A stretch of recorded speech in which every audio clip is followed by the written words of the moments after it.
All right, welcome. We are at the third episode of our Flic Q&A video here, and we've been seeing one question pop up almost every single video, every single reel. What is it, Dave? Would you guys do X film in 120? Or even 4x5, I've been seeing that as well. Yeah. Once again, reiterating, not possible for us. If 120 was really all that much in demand, you wouldn't see all manufacturers having it on sale. Now, as I talk to our associates, they're just not selling a lot of 120 films. So I understand that people would like to see different things in 120 priced cheaper, but if we made 120, it'd be priced way more because we'd have to pay off a new machine. So.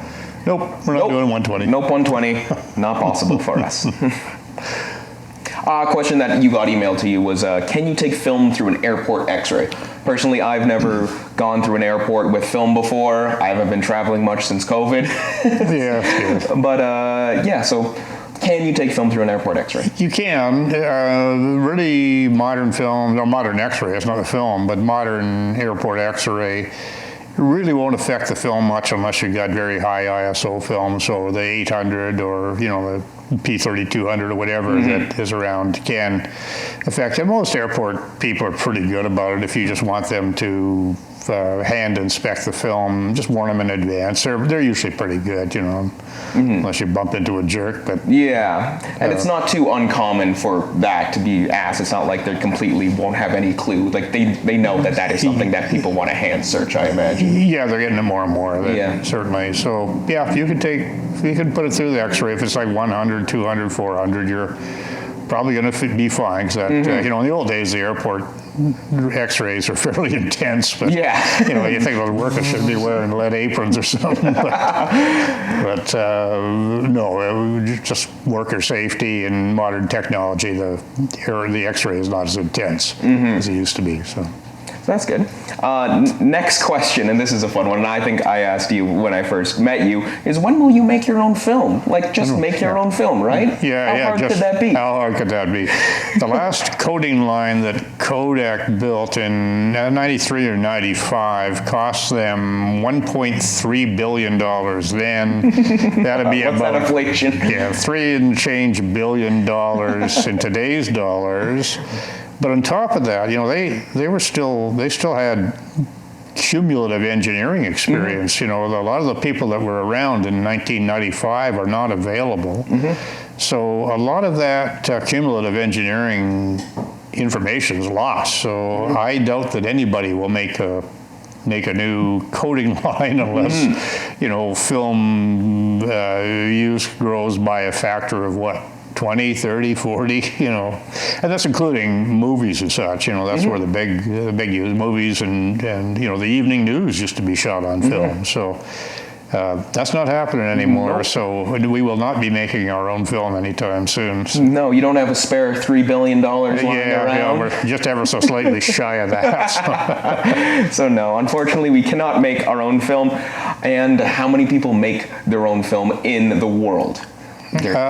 Four. Yeah, I think there's 4 left. One is the owned by Polaroid. There's a line there, an old line, and they do all the lomography and Orwo films and such. And then there's FOMA, Ilford and Kodak. That's it. Yep. And there are rumors of Chinese guys doing something, but I'm not dead sure how true those rumors are. There's so much capacity for coating. The coating capacity far exceeds the finishing capacity. Slitting and perfing, there's lots of capacity for that. The actual putting film in cassettes, we know that there's not that much capacity there. Yes, we do. But yes, it's likely nobody will ever do that again. It's just too tough, too much money, and not enough market. Another question, not really a question, more of a conversation piece, is the benefits of self-developing. Now, I currently live in a city where there's used to live in a city where there's 1 million plus people. There is about maybe 3 local labs and one big lab that would take anywhere from 1 to 2 weeks. And for me, the benefit of self-developing is that, well, you get to develop it and you get to get the results immediately rather than needing to pay someone else that you can't exactly trust or you don't know, a drugstore department employee. But any other talking points on the benefits of developing film yourself? Yeah, a lot of it's regional, like you say. Are there labs available? But for me, I've never, for years, I haven't taken stuff to labs just because I wanted total control of what I was doing. So, it's, we constantly make the joke around here about, going to your local chain, where somebody's working in cosmetics one day and the next day they're film processor. So that could be a little frightening, I guess. Yeah, someone that has completely no clue, was taught the machine the previous day, hit these buttons, and trusting your photos with them. Well, and you don't know where in the cycle on the machine you are.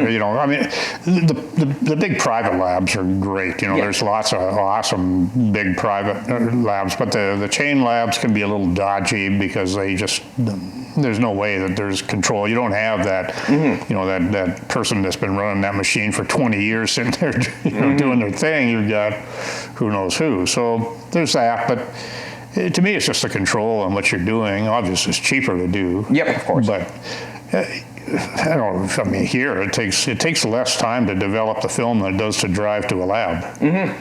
And even if you're mailing it, you're done. It's there, in your hands very quickly.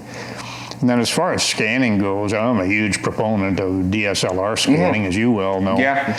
That's all we do. Makes sense. Yeah, that's all we do here. We got fancy scanners kicking around here, but they're just not as good as DSLR scanning. And they take forever. You load one sheet, close it, you wait, pops up on there. Yeah. And I remember, I had a Epson that I was doing everything, and it took me forever to get through a roll of 35. And then with DSLR, click, click, click, click, click, click, click, click. Well, the quality's so much better. Flatbed scanning is not the greatest quality, just on the nature of it. The film was meant to be projected. So if you have an enlarger, you'd project down.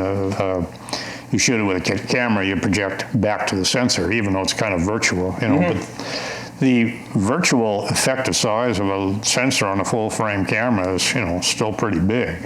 And that's being diffused as it goes back, which is why you get the nice softer edges on your image. It's softer to look at. You don't see the intense hard grain look, but that's not a real pleasant look, that intense hard grain look. So doing it at home has certain huge advantages. Yeah, especially if you live in somewhere where you don't have access to a lab. Of course, someone living in, let's say, New York or Los Angeles, there's a stone's throw lab away, but not everyone lives in those giant metropolitan cities that wants to shoot film. Exactly, and then not everybody can afford them. It's just way cheaper to do your own, and for me, it's just way less, it's just way more convenient, because how long does it take to develop a roll of film? 15 minutes. 15, 20 minutes, and how long to scan it? Another 20 minutes, like boof. Yeah, and you're done. So say it's the time it takes you to drive to the lab, or, to get to your, fill it out, get it in the mailbox, send it off, yada, yada, yada. You're done actually posting your stuff on Instagram, so. Yeah. Okay. Another one, and I never developed myself before I started working here, but a 2-bath C41. What is a 2-bath C41? I've only developed with your kits. What is a 2-bath? Yeah, 2-bath is a Blic, so the combination of the bleach and fix. So we will never do one of those. I just don't believe in that. That's and I can get it. A lot of people find it more convenient, I guess. So the 2-bath is just developer and Blics, and that's it? Developer and Blics, yeah. Okay. So Blics is bleach and fix together. There's a fairly substantial loss of acrid sort of sharpness when you do that, and you have much lower life on your chemistry when you do that, because bleach and fix tend to, in Blics tends to eat itself. You have a alkaline and an acidic product that are munching away on itself. But some people like the convenience of that. It's the same amount of time either way, so That's strange. If it's the same amount of time, there's not really a convenience factor there. Yeah, my problem is, I used to use Flic's developers because that was pretty much all that was available until we started making ours. Yeah. But I was always like, I got 6.5 minutes to wait, and I was using a Jobo, so it's just doing it so you don't have to do anything yourself. So I'd go wandering off with the timer stuffed in my pocket, doing other things because I couldn't stand waiting around for 6 minutes or doing nothing. So beeper goes off and you're halfway across the house and you run. Yeah, I go racing back to the dark room, slamming the door, whatever. So, but yeah, it's just personal preference. You never see professional lab using Flics because. First off, they wouldn't get the consistent quality, and secondly, the chemical just doesn't last. So a lab can do it. They need their chemicals to last, the day and the next day and the day following, and you can top up your chemistry in a professional lab. You can never do that with Flics because it's just going to keep eating itself. So with like a 2-bath or with anything involving Flics, the development times change as well? No. The development stays the same. It's just the bleach and fix get combined. So you have the same development time. Bleach and fix get combined into one instead of being 2 separate processes. So our kits, you do developer, bleach, and then you do fix. And those you do developer and Flics. But it's the same amount of time. It's 6 minutes cumulative on ours, 6 minutes or 6.5 minutes on a Flic system. So. Oh, okay. And then the last thing we want to talk about, and it was a question and an email, I believe, from one of our customers about the ECN2 pre-bath. Yeah, it was, you learn a lot from your customers. Yes.